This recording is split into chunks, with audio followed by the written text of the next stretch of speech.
Hello दोस्तों, कैसे हैं आप सब। आज मैं बात करने वाला हूं टाटा क्रेडिट कार्ड सेटलमेंट के बारे में। आप ही में से ही काफ़ी सारे लोग पूछ रहे थे कि सर मेरे को टाटा का क्रेडिट कार्ड है, मैं इसको कैसे जो है सेटलमेंट कराऊं, मेरा आउटस्टैंडिंग काफ़ी ज़्यादा हो गया है। सर मेरे को जो है रिकवरी एजेंट मेरे घर पे आ रहे हैं, क्या करूं मैं ताकि जो है मेरा सर का बर्डन कम हो जाए। दोस्तों, मैं आपको बताना चाहता हूं कि जो ये रिकवरी एजेंट आपके पास आते हैं, ये कॉल्स आते हैं, ये तो आएगी, इसको जो है आप मना नहीं कर सकते। इसको आप ये नहीं बोल सकते कि आरबीआई की गाइडलाइंस, उनको जब आपसे रिकवरी करने आते हैं तो उनको आरबीआई की गाइडलाइन से कोई लेना देना नहीं होता। उनको सिर्फ मतलब होता है कि उनका पेमेंट आप दे दें, जाहिर सी बात है। लेकिन दोस्तों, जो लोग कहते हैं कि यार मेरे को इतना परेशान कर रहा है, मैं घर चेंज कर दूं या नंबर ब्लॉक कर दूं, मैं क्या करूं, मेरे को समझ में नहीं आ रहा, या मैं सुसाइड कर लूं, तो दोस्तों सबसे पहले अपना दिमाग शांत रखिए। और जो ये गलत सलत जो स्टेप बताते हैं, आप मेरे को इंस्टाग्राम पे मैसेज करते हैं, तो दोस्तों ऐसा ना करें। ये जो आप लोग कहते हैं कि सुसाइड कर लूँ या मैं क्या करूँ, तो ऐसा तो बिल्कुल ना करें। पूरे लाइफ में क्रेडिट कार्ड नहीं रह गया, सुसाइड का कोई रीज़न नहीं होता। लोग जो है यहाँ पर बड़े बड़े डिफ़ॉल्ट करके भाग गए। ये 20,000 25,000 50,000 रुपये का आउटस्टैंडिंग कोई मायने नहीं रखता। प्रॉब्लम सबको होती है, इस चीज़ को सब जानते हैं, लेकिन बैंक वाले नहीं जानते इस चीज़ को। बैंक को लगता है कि मेरे को पैसा दे, कैसे भी ला के दे। जाहिर सी बात है, उनका पैसा अगर हमने लिया है तो हमारा भी ये रहता है कि हम उसको पे करें। लेकिन अब जैसे कोविड के सिचुएशन में अब कैसे कोई पे करेगा जब उसका बिजनेस ही बंद हो गया है, उसकी जॉब जा चुकी है। अब ये प्रॉब्लम बैंक वाले नहीं समझे। बैंक वालों को चाहिए मेरा पैसा चाहिए। वो 10 कॉल करेंगे आपको, 20 कॉल करेंगे, आपके घर पे रिकवरी एजेंट भेजेंगे, आपके पास जो है रिकवरी एजेंट वाले आके डेली आपको परेशान करेंगे। कभी कहेंगे कोर्ट केस कर देंगे, कभी कहेंगे आपको पुलिस स्टेशन आना पड़ेगा, यहाँ आना पड़ेगा, वहाँ आना पड़ेगा। तो कुछ नहीं होता ऐसा। आपको सिर्फ डराया जाता है, आप डर जाते हैं, यार मैं क्या करूं, मैं क्या करूं। कुछ मत कीजिए। जो भी आपके पास रिकवरी एजेंट आ रहा है उसको बोलिए मैं दे दूंगा, मैं दे दूंगा। आपके पास कॉल आ रही है, मैं दे दूंगा। अगर दोस्तों आप पे ऐसे करने लग जाएंगे, लेट सपोज आप सोच रहे हैं कि मैं 2,000 3,000 रुपये करके सोचूंगा कि मैं पे करता रहूं, तो इस तरीके से अगर आप पे करेंगे तो वो बढ़ता ही जाएगा, क्योंकि इंटरेस्ट वो लगाते रहेंगे। आप 2-3 हज़ार रुपये पे करेंगे, वो 2-3 हज़ार और बढ़ जाएगा। तो उसको पे करके कोई फ़ायदा नहीं है। या तब पे करें जब आउटस्टैंडिंग जितना है उसका आधा अमाउंट एक बार में आप पे कर रहे हैं। या अगर जैसे मान के चलिए कि 60,000 रुपये उन्होंने बना रखा है बिल, तो आप 40,000 रुपये पे कर रहे हैं, तब उसको पे करने में कोई बेनिफिट है। अगर 2-4 हज़ार रुपये पे कर रहे हैं, आप सोच रहे हैं कि मेरे को हैरेस कर रहे हैं और मैं 2-3 हज़ार रुपये पे कर रहा हूँ, तो उसको पे करके कोई बेनिफिट भी नहीं है, क्योंकि वो और बढ़ता ही चला जाएगा। क्योंकि वो लोग इंटरेस्ट जो लगाते हैं क्रेडिट कार्ड पर सबसे ज़्यादा होता है। 40% होता है, 36% होता है किसी क्रेडिट कार्ड पे, 3% मंथली होता है। आप इस चीज़ को जानते होंगे। आप जो अपनी स्क्रीन पे देख पा रहे हैं, ये मेरा टाटा क्रेडिट कार्ड का सेटलमेंट लेटर है। तो दोस्तों, एक और चीज़ मैं आपको बता दूं कि सेटलमेंट लेटर आपको पहले मिलेगा, फिर आपको जो है पेमेंट करनी है। और पेमेंट आप चेक के थ्रू कर सकते हैं, ऑनलाइन कर सकते हैं, आप जो है डीडी बना के पेमेंट कर सकते हैं। लेकिन कैश कभी भी मत दीजिएगा। अगर कैश देते हैं तो उनके ऑफिस में ही जाके दीजिएगा, टाटा के ऑफिस में। एजेंट को तो कभी पैसे मत देना। एजेंट को जहां आपने पैसे दिए तो वो पैसे तो मिलेंगे नहीं, और हो सकता है कि कभी कभी फ्रॉड हो जाए। क्योंकि कौन रिप्रेजेंटेटिव या कौन रिकवरी एजेंट आ रहा है वो आपको क्या पता। वो बैंक का भी है कि नहीं है वो आपको क्या पता। वो टाटा का भी है कि नहीं है आपको क्या पता। आपने पे कर दिया, आप ये सोचेंगे कि यार मैंने तो 20,000 रुपये पे कर दिए, लेकिन वो हो जाएंगे गायब। वो पता नहीं उसने पेमेंट किया कि नहीं किया, वो भी नहीं आपको पता चल पाएगा। तो क्रेडिट कार्ड जब भी आप सेटलमेंट कराएं तो सेटलमेंट लेटर पहले ले लें, फिर आप उसके बाद जो है उनके बैंक अकाउंट में जाके पे कर दें या ऑनलाइन पे कर दें। कैश कभी भी ना दें, ठीक है। और दूसरी बात, जो लोग कहते हैं कि सर सेटलमेंट कितने दिनों में होगा, तो सेटलमेंट करने का दोस्तों कोई ऐसा नहीं है कि टाइम पीरियड कि हाँ आप ये दिन आ चुका है सेटलमेंट करा लो। 3 महीने तक अगर आप कंटिन्यू पे नहीं करते हैं, जब आपका अकाउंट एनपीओ हो जाता है तब आप एलिजिबल हो जाते हैं एक सेटलमेंट के लिए। तब बैंक जो है बोलती है कि आप सेटलमेंट करा लो। लेकिन 3 महीने जब आप पे नहीं करते हैं, एनपीओ हो जाते हैं, तो 3 महीने तो वो आपको परेशान करते ही करते हैं। फिर आप गिनती के 3 महीने या 2 महीने ले लीजिए, वो और परेशान करेंगे। जब लास्ट में देख लेंगे यार 5-7 महीने हो चुके हैं, इससे कुछ भी पेमेंट नहीं आ पा रहा, तो वो आपको सेटलमेंट का ऑप्शन देंगे। सेटलमेंट अमाउंट आप पे कर दीजिए, उसके बाद आप अपने रास्ते और बैंक अपने रास्ते। तो आप यहाँ पर देख पा रहे हैं, यहाँ पर लिखा हुआ है कि जो मेरा टोटल आउटस्टैंडिंग था, आप यहाँ पर देख पा रहे होंगे 63,657 रुपीज़ का था। जिन्होंने क्या करा, इन्होंने 45,000 रुपीज़ का तो क्रेडिट कार्ड की लिमिट थी, बाकी इन्होंने जो है इंटरेस्ट लगा लगा के 63 कर दिया।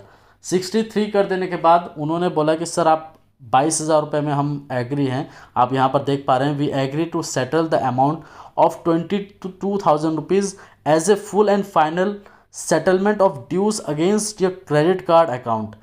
और यहाँ पर दोस्तों आपको चाहे तो आप उसका 22,000 रुपये का इंस्टॉलमेंट में भी पे कर सकते हैं या वन शॉट में पे कर सकते हैं। तो यहाँ पर मैंने उनको बोला कि मैं वन शॉट में पे कर दूंगा। तो आप यहाँ पर देख पा रहे हैं 22,000 लिखा हुआ है, ड्यू डेट 10 मार्च 2021, चेक डीडी वगैरह आप या रिसिप्ट नंबर, ये तो बात की बात, इसको छोड़ दीजिए। यहाँ पर आप देख पा रहे होंगे कि यहाँ पर साफ साफ लिखा हुआ है, the settlement amount shall be paid in cash, cheque, demand draft, online payment in favour of Tata card, और नंबर जो है वो मेंशन कर सकते हैं। या आप सोच रहे होंगे कि कैश यहाँ पर लिखा है, और जबकि मैंने तो बोला कैश देना ही नहीं। कैश आपको तब देना है जब आप उनके ऑफिस में जाएं, एजेंट को नहीं देना है आपको कैश। तो यहाँ पर जो है क्रेडिट कार्ड अगर आप सेटलमेंट करा रहे हैं तो कम से कम आप 6-7 महीने भूल जाइए, ये कम से कम 8वां महीने के बाद सेटलमेंट होने जा रहा है दोस्तों। 8 महीने के बाद ये सेटलमेंट हुआ है क्रेडिट कार्ड का। तो टोटल जो मेरा आउटस्टैंडिंग था 65,000 के करीबन आप लेके चलिए, 63-65 के लिए, और उसके बाद वो 22,000 रुपये का सेटलमेंट हुआ है। सेटलमेंट कराने में 7 से 8 महीने लग गए, रिकवरी एजेंट 50 आए गए। कॉल्स तो इतनी आती थी कि पता नहीं, अब ये मान के चलिए कि हर एक दिन में 50 या 40 कॉल आती होगी, हर एक तरीके का। कोई गाली दे रहा है, कोई कुछ भी कर रहा है। तो दोस्तों आप अपना माइंड शांत रखिए, कोई कोर्ट केस, कोई पुलिस केस नहीं होगा। सिर्फ और सिर्फ जो है आपके पास जो भी कॉल्स आ रहे हैं या रिकवरी एजेंट आ रहे हैं उसको टैकल कीजिए, बात कीजिए। ये आपको वो परेशान करेंगे, उनकी ड्यूटी है। जो रिकवरी एजेंट आते हैं उनकी इनकम ही यही है कि जो आप उनको पैसा पे करेंगे तो उन पे उनको इंटरेस्ट मिलता है। लेकिन as per the RBI guidelines, अगर आपको दोस्तों कि काफ़ी लोग जो परेशान कर रहे हैं, अगर आप ऐसा स्टेप फॉलो कर रहे हैं, अगर आपको रिकवरी एजेंट आ रहे हैं, तो अपने नियरेस्ट पुलिस स्टेशन में जाके एक बार ये बात ज़रूर बता दें।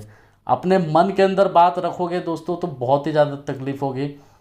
अगर आपको काफ़ी ज़्यादा हरेस कर रहे हैं तो आप पुलिस में जाके एक बार बताएं कि सर ऐसे ऐसे बात है, मेरे घर पे रिकवरी गुंडागर्दी होती है। तो इस तरीके की बात जो है आप एक बार पुलिस स्टेशन में ज़रूर बताएं, ताकि दोस्तों आप कोई गलत स्टेप ना फॉलो करें।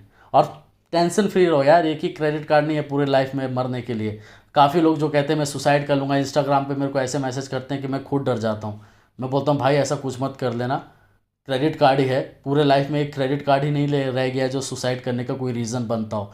लाइफ बहुत लंबी है। अगर ये 25 हज़ार या 1 लाख रुपए में अगर लोग ये सोचे कि मैं सुसाइड कर लूँगा तो फिर तो हो गया, कितने लोग ऐसे कर लेंगे। कभी ऐसा ना करें। लास्ट में दोस्तों सेटलमेंट ही होता है। बैंक वाले आपको खुद बोलेंगे सर सेटलमेंट करा लो, खुद आपके पैर पकड़ेंगे कि सर सेटलमेंट करा लो, हम सेटलमेंट करने के लिए एग्री हैं।